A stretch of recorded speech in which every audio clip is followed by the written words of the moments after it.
Jantung berperan dalam memompa darah yang cukup ke seluruh bagian tubuh melalui pembuluh darah. Jantung memiliki 2 pompa yang terletak di kiri dan kanan, serta bekerja secara bersamaan. Darah yang kaya akan karbon dioksida dari seluruh organ tubuh akan memasuki jantung bagian kanan, dipompakan ke paru-paru, kemudian paru-paru akan mengeluarkan karbon dioksida dari darah dan diisi kembali dengan oksigen.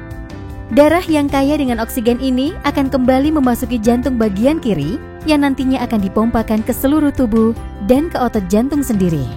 Semua proses ini berlangsung untuk memastikan kecukupan oksigen dan nutrisi bagi tubuh agar dapat bekerja dengan baik. Setiap jantung berdenyut, secara normal bilik atau ventrikel kiri memompakan sekitar 50-70% darah yang diterima.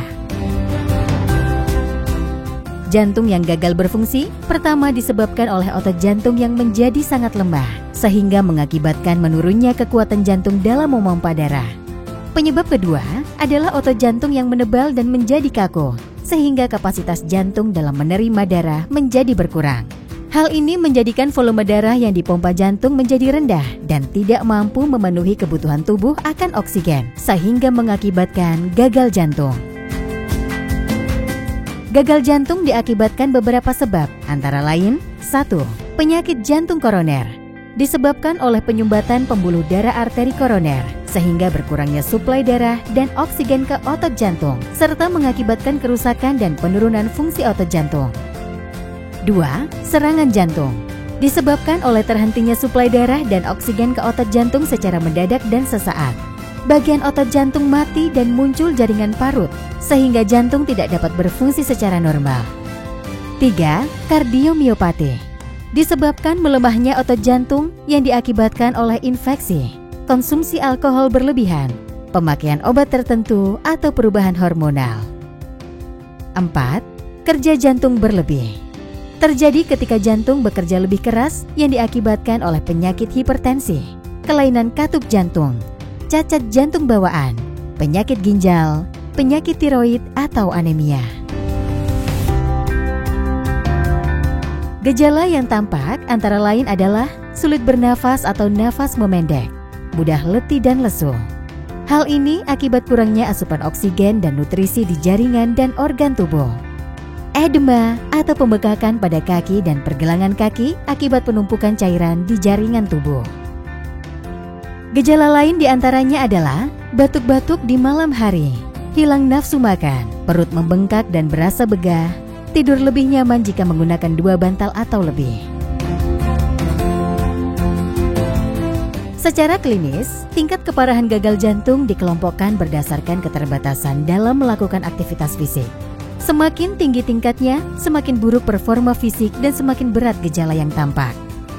Berdasarkan New York Heart Association, kelas fungsional gagal jantung dibagi menjadi 1. Performa fisik tidak terbatas. 2.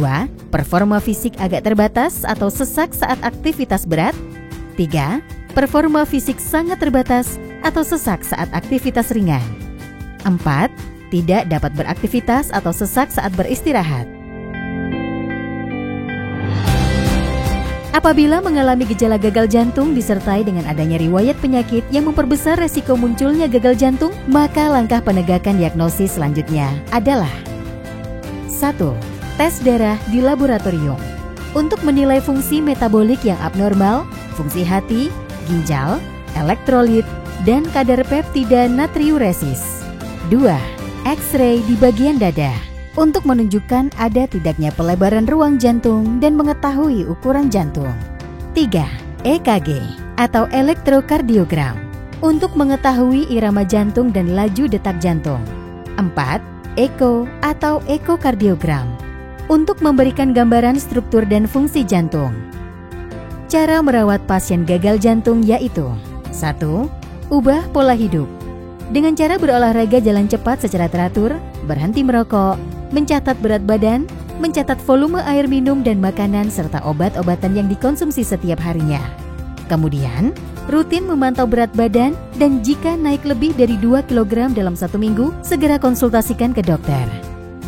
2. Ubah pola makan dengan cara membatasi konsumsi garam dan cairan, memperbanyak konsumsi makanan sehat, dan menghindari makanan tinggi kolesterol dan karbohidrat.